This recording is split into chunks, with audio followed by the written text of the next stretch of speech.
여러분과 함께 읽은 이 본문의 말씀을 가지고 삶과 죽음의 기로에서라고 하는 제아의 말씀으로 함께 은혜를 나누고자 합니다.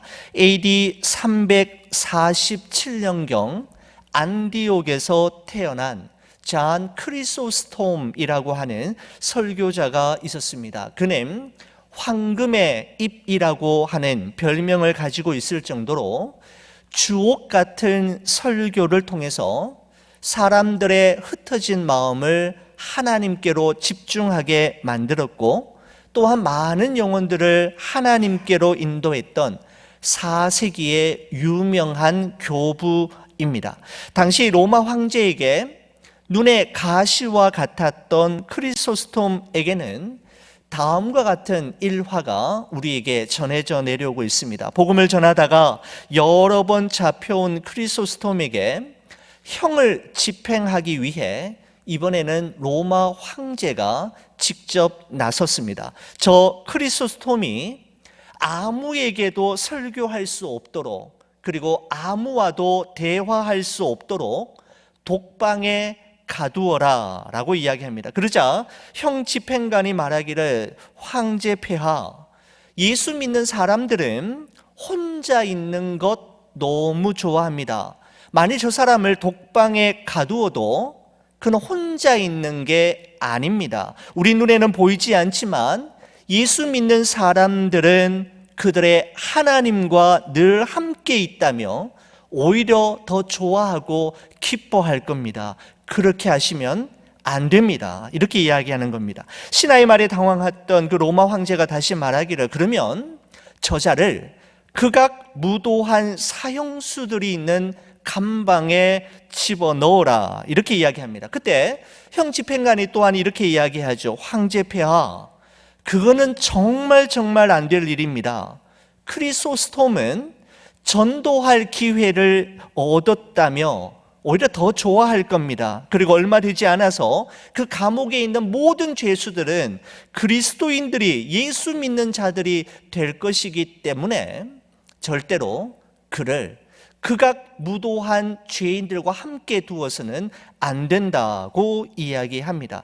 당혹스러움을 금치 못한 로마 황제가 다시 말하기를, 그러면 당장 저놈의 목을 쳐라 라고 이야기하자, 이번에도 그 신하는 사색이 되어서 두 손을 흔들며 만류하기를, 황제 폐하, 그거는 정말 절대로 해서는 안 되는 일입니다. 예수 믿는 사람들은 순교를 가장 큰 상급으로 생각합니다. 저는 그동안 예수 믿는 사람들이 처형당할 때 자신의 신앙을 포기하거나 단두대 위에서 두려워하는 사람을 단 한 사람도 본 적이 없습니다 라고 이야기했습니다. 그러자 로마 황제가 버럭 화를 내면서, 그러면 도대체 어떻게 하란 말이냐라며 호통을 쳤다라고 하는 일화가 초대교회 역사를 통해 우리에게 전해져 내려오고 있는 것을 보게 됩니다. 여러분, 잔 크리소스톰과 같은 사람을 일컬어 히브리서 11장 38절은 이렇게 말씀하고 있습니다. 이런 사람은 세상이 감당하지 못하느니라. 여러분, 그렇습니다. 이 세상에는 세상을 감당하지 못하는 크리스찬이 있는가 하면, 반면에 세상이 감당하지 못하는 크리스찬도 있습니다. 영원한 것을 위해 영원하지 않은 것을 미련 없이 내려놓을 수 있는 사람, 영원한 곳에 이르기 위해 영원하지 않은 이 세상에 안주하지 않고 언제라도 가벼운 마음으로 떠날 준비가 되어 있는 사람, 어떠한 시련과 고난에서도 위축되지 않고 세상과 물질이 제공하는 안락함에 쉽게 길들여지지 않고 타협하지 않는 사람이야말로 세상이 감당하지 못하는 사람이라고 말할 수 있을 것입니다. 우리는 빌립보서에서 바로 그 세상이 감당치 못했던 한 사람, 사도 바울을 살펴보고 있습니다. 여러분, 우리는 지난 시간에 사도 바울의 위대한 고백, 이런 고백을 우리가 함께 나누었지 않습니까? 형제들아, 내가 당한 일이 도리어 복음 전파의 진전이 된 줄을 너희가 알기를 원하노라. 이런 고백을 우리가 함께 나누었습니다. 하나님께서는 사도 바울이 당한 일, 즉 매임을 복음 전파의 진전을 위한 기회로 사용하셨습니다. 큰 걸림돌처럼 보이는 사건을 통해 오히려 시위대 안팎의 많은 사람들에게 복음이 전해지게 되었고, 빌립보 교회 성도들로 하여금 더욱 담대히 하나님의 말씀을 전하는 전화위복의 기회가 되었으며, 바울이 가택연금으로 인해 꼼짝달싹하지 못하고 2년 동안 머물러 있던 기간 동안에 옥중서신인 4권, 에베소서, 빌립보서, 골로새서, 빌레몬서가 기록되었던 것을 우리는 살펴보았습니다. 그가 매이지 않았다면 절대로 일어날 수 없는 일이었던 것입니다. 여러분, 어느 것 하나 바울이 의도한 바도 아니었고, 바울이 기도했던 적도 없었고, 바울이 원했던 것도 아니었지만, 하나님은 바울의 계획과 생각과 예상을 뛰어넘어 모든 것을 합력하여 복음 전파에 놀라운 진전이 있게 하셨습니다. 여러분, 그렇습니다. 바울은 매였으나 그리스도의 복음은 매이지 않았습니다. 아니, 어느 누구도 어떤 상황도 그리스도의 복음을 매일 수는 없었고, 하나님의 구원 계획을 무너뜨릴 수는 없었습니다. 이와 같은 사실을 그는 깨달았기에 이야기하기를, 이로써 나는 기뻐하고 또한 기뻐하노라. I rejoice. Yes, I will rejoice 라고 고백할 수 있었던 것입니다. 여러분, 그런데 오늘 여러분과 함께 살펴보게 될 이 본문의 말씀 속에서 우리는 바울이 기뻐할 수밖에 없었던, 기뻐했던 또 하나의 기쁨의 이유가 있었음을 발견하게 되는데, 자, 오늘 본문 20절의 말씀을 한번 보시겠습니다. 저와 함께 읽어주시겠습니까? 같이 한번 봅니다.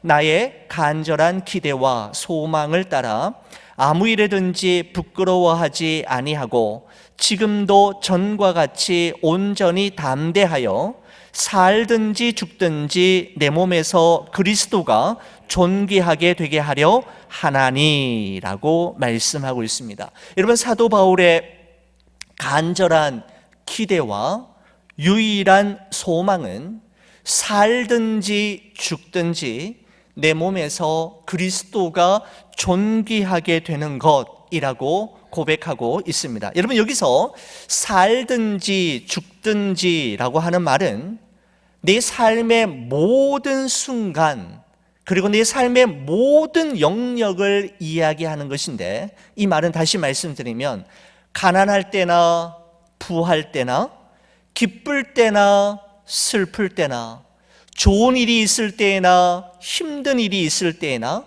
일이 잘 풀릴 때나 일이 풀리지 않고 꼬일 때이나 형통한 날이나 곤고한 날이나 마침내 내 호흡이 멈추는 죽는 순간에도 라는 의미가 바로 죽든지 살든지 라고 하는 이 짧은 표현 속에 담겨져 있습니다. 내 몸에서 그리스도가 존귀하게 된다 라는 이 말의 의미는 내 모든 삶, 내 모든 전 일생을 통해서 오직 예수 그리스도만을 높이는 삶을 살겠노라고 고백하고 있는 것입니다. 여러분, 그렇습니다. 사도 바울에게 중요한 것은 자신이 감옥 안에 있는가, 감옥 밖에 있는가, 매여 있는가, 풀려 있는가, 죽는가, 죽지 않는가의 문제가 아니라 살든지 죽든지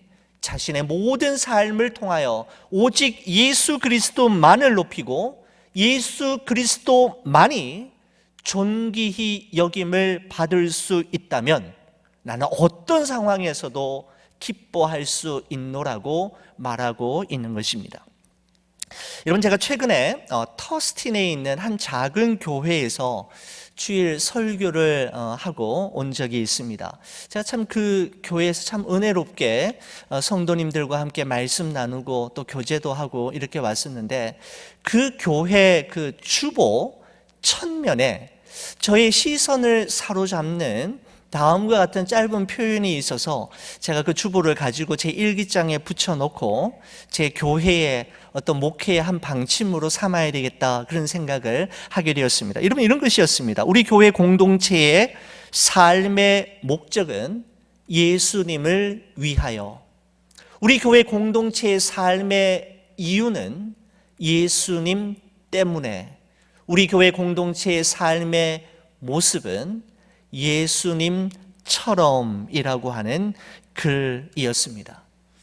삶의 목적, 삶의 이유, 그리고 삶의 모습, 이 모든 것들에 대한 유일한 대답, 우리 교회와 우리 공동체의 존재 이유는 예수 그리스도라고 정직하게 고백할 수만 있다면 우리는 그 사람이야말로 진정한 그리스도인이라, 이렇게 명명할 수 있을 것입니다. 예수님을 위하여 살고, 예수님 때문에 살고, 예수님처럼 살아가기 위해 날마다 기도하며 날마다 묵상하며, 기도하고 묵상한 말씀을 내 삶으로 살아내기 위해 최선을 다할 때 우리의 삶을 통하여 예수 그리스도는 모든 영광과 존귀와 능력과 높임을 받으시게 될 것입니다. 자, 여러분, 다시 20절 말씀 다시 한번 보십시오. 제가 한번 읽어보겠습니다. 나의 간절한 기대와 소망을 따라 아무 일에든지 부끄러워하지 아니하고 지금도 전과 같이 온전히 담대하여 살든지 죽든지 내 몸에서 그리스도가 존귀하게 되게 하려 하나니 라고 하면서, 아무 일에든지 부끄러워하지 아니하고 지금도 전과 같이 온전히 담대하게 살아갈 수 있는 이유를 21절에 이렇게 기록하고 있습니다. 우리 21절 말씀도 우리 같이 한번 읽어보겠습니다. 시작. 이는 내게 사는 것이 그리스도니 죽는 것도 유익함이라.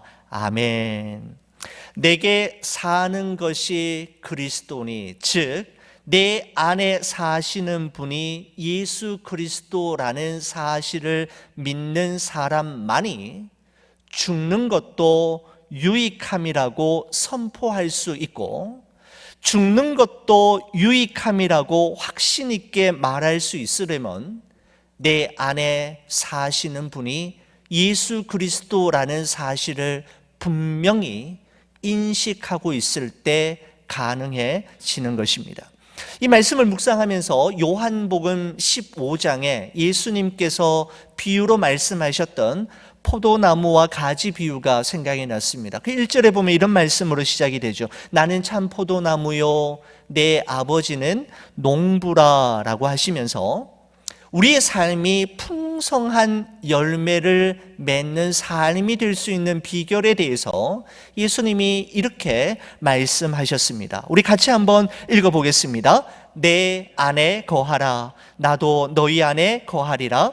가지가 포도나무에 붙어 있지 아니하면 스스로 열매를 맺을 수 없음같이 너희도 내 안에 있지 아니하면 그러하리라.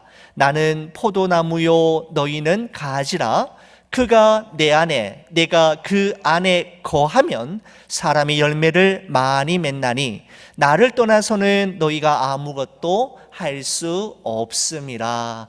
아멘. 여러분, 너무 귀한 말씀이지요. 여러분, 우리가 여기서 주목해야 할 단어가 있다면 저는 거하다라고 하는 단어라고 생각이 됩니다. 거하다. 여러분, 여기서 사용되고 있는 이 거하다라고 하는 단어는 일시적으로, 단회적으로 잠시 잠깐 머물러 있는 것을 이야기하는 것이 아니라 지속적인 거함, 계속적인 머무름을 의미하는 것입니다. 여러분, 예수님의 이 포도나무와 가지 비유는 아주 유명한 비유이지 않습니까? 여러분, 이 비유 안에 열매라는 단어가 6번 사용되고 있고요. 또 하나 6번 사용되고 있는 단어가 있는데 뭐냐면 거하다라고 하는 단어입니다. 열매가 6번 사용되고 있고 거하다라고 하는 단어가 6번 사용되고 있다라는 것이죠. 여러분, 이것은 열매 맺는 것과 거하는 것 사이에는 깊은 관련성이 있다라는 점뿐만 아니라 그만큼의 열매를 맺기 위해서는 그만큼의 거함과 머무름이 반드시 있어야만 함을 말씀하고 있는 것입니다. 그만큼의 열매를 맺는 삶을 살기 위해서는 그만큼 예수 그리스도 안에 거하고 예수 그리스도 안에 머물러 있어야 함을 말씀한다라는 것이죠. 여러분, 그렇다면 어디에 거하고 누구 안에 거해야 하는 걸까요? 예수님은 분명하게 말씀하시기를 내 안에 거하라 라고 말씀하셨습니다. 즉 예수 그리스도 안에 지속적으로 거할 때, 예수님과 떨어지지 않고 예수님께 꼭 붙어 있을 때에만 우리의 삶에는 열매가 맺히게 되고 열매 맺는 삶이 가능해짐을 예수님은 분명하게 말씀해 주셨습니다. 여러분, 그렇습니다. 내가 열매를 맺기 위해 얼마나 노력하고 있는가 보다 더 중요한 것은 내가 예수님 안에 거하기 위해 얼마나 노력하고 있는가가 더 중요한 것입니다. 열매를 맺기 위해 수고하는 것보다 더 중요한 것은 예수 그리스도 안에 거하기 위해 애쓰는 것이 더 중요하다라는 것이죠. 여러분, 그렇습니다. 지금 내가 그리스도 안에 거하고 지금 그리스도께서 내 안에 사시는 삶이라고 고백할 수 있는 사람만이 지금 죽어도 죽는 것도 유익함이라는 고백으로 이어질 수가 있게 되는 것이죠. 여러분, 삶과 죽음을 갈라놓을 중요한 재판을 앞두고 가택연금 상태에 있는 사도 바울은 살든지 죽든지 자신의 삶을 통하여 오직 예수 그리스도만이 높임을 받으시고 존귀히 여김을 받을 수만 있다면, 그리고 내가 그리스도 안에 거하고 그리스도께서 내 안에 사신다면 나는 지금 죽어도 조금도 후회나 아쉬움이 없고 지금 죽는 것도 유익함이라고 말씀하고 있는 것입니다. 여러분, 그러면서 삶과 죽음의 길, 그 갈림길에서 무엇을 선택하는 것이 보다 더 좋은 선택, 보다 더 유익한 결정인지를 두고 그가 고민하고 있는 모습을 볼 수가 있는데, 자, 우리 22절에서 24절 말씀으로 이어집니다. 여러분, 이렇습니다. 그러나 만일 육신으로 사는 이것이 내 일의 열매일진데 무엇을 택해야 할는지 나는 알지 못하노라. 내가 그 둘 사이에 끼었으니 차라리 세상을 떠나서 그리스도와 함께 있는 것이 훨씬 더 좋은 일이라.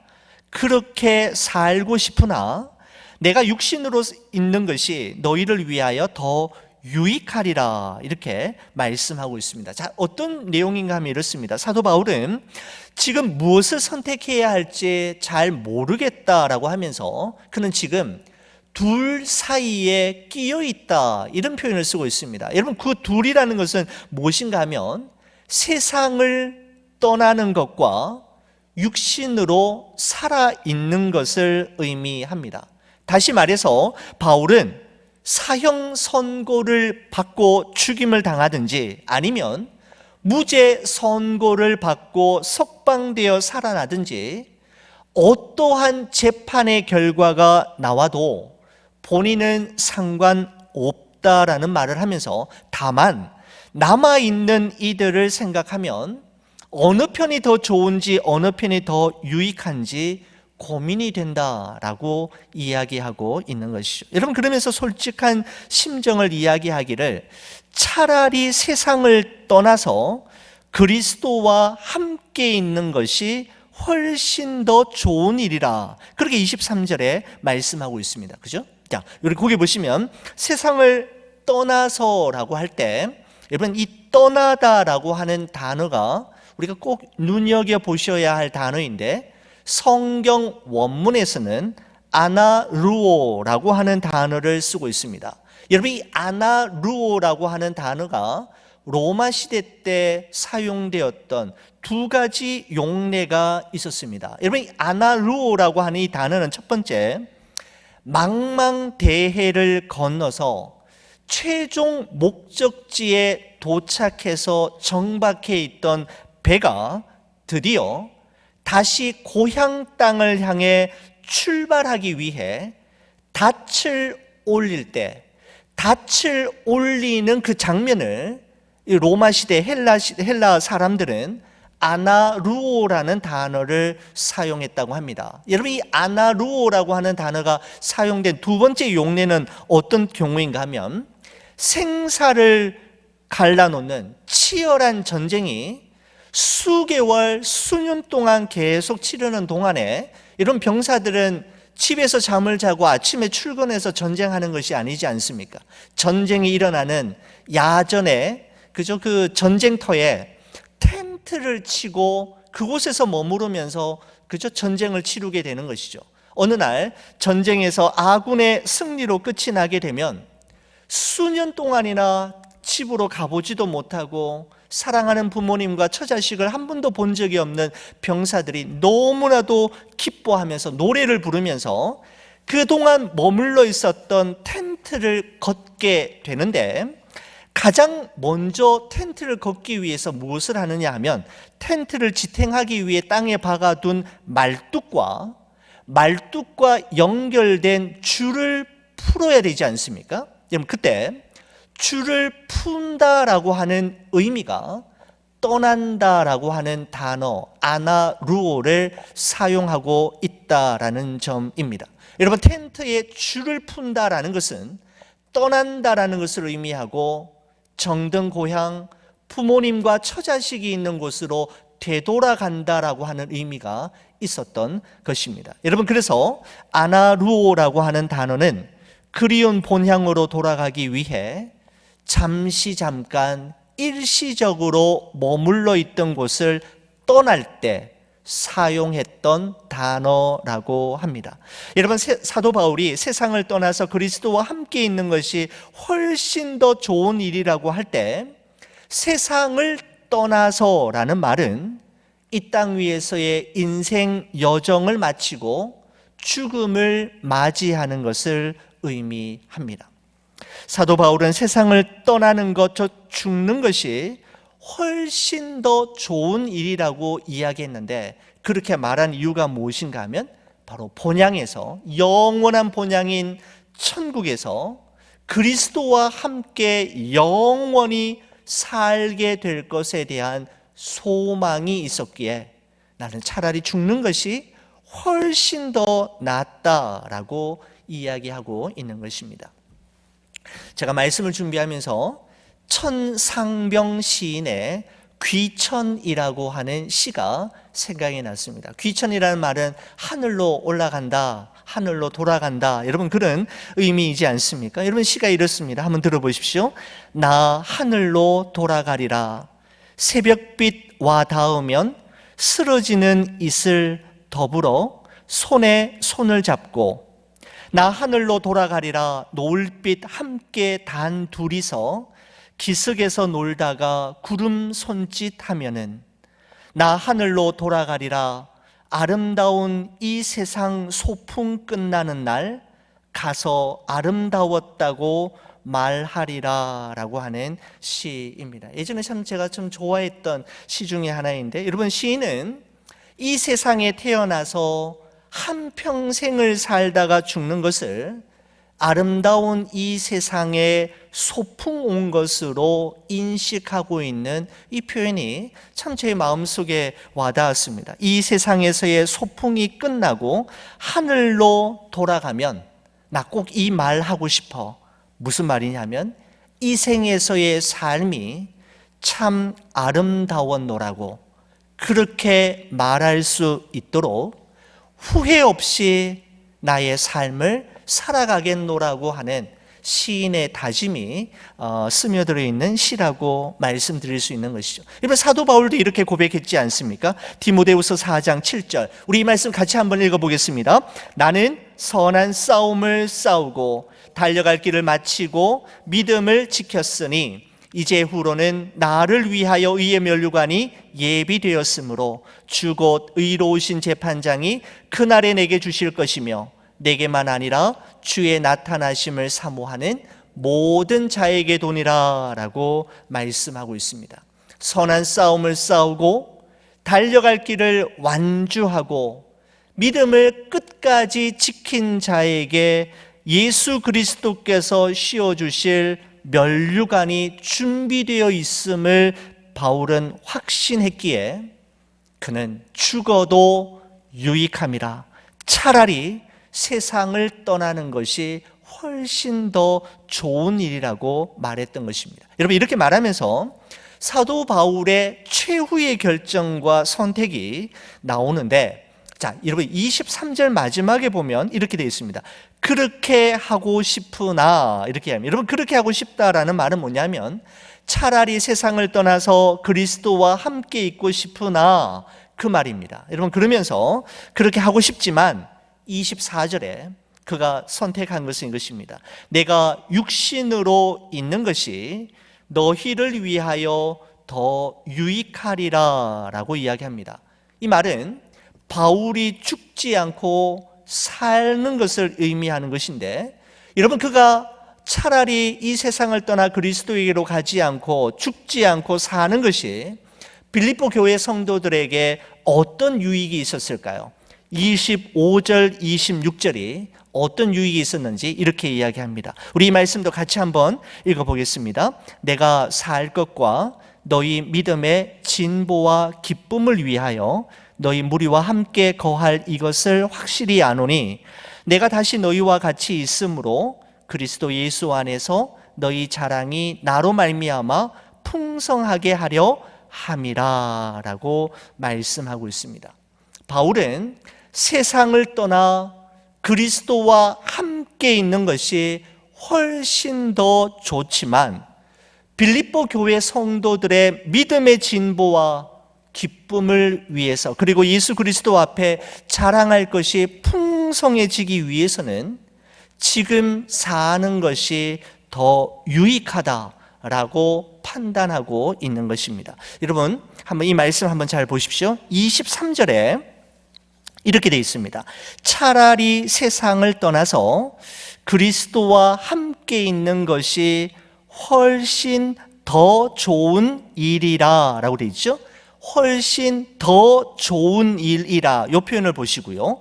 24절에서는 이렇게 되어 있습니다. 내가 육신으로 있는 것이 너희를 위하여 더 유익하리라, 여기서 더 유익하리라 라고 하는 표현을 여러분 보시기 바랍니다. 23절에서는 더 좋은 일이라 라고 이야기했고 24절에서는 더 유익하리라 라고 말씀하고 있습니다. 사도 바울은 더 좋은 일과 더 유익한 일 중에 어느 하나를 선택해야만 했습니다. 바울은 자기 자신에게 더 좋은 일보다는 빌립보 교회와 성도들에게 더 유익한 일을 위해서 하나님께서 만약 자신에게 삶과 죽음의 기로에서 어느 한 길을 선택할 수 있는 길을 주신다면 자신은 교회와 성도들을 위해 더 유익한 길, 죽지 않고 살아있는 길을 걷겠노라고 이야기하고 있는 것입니다.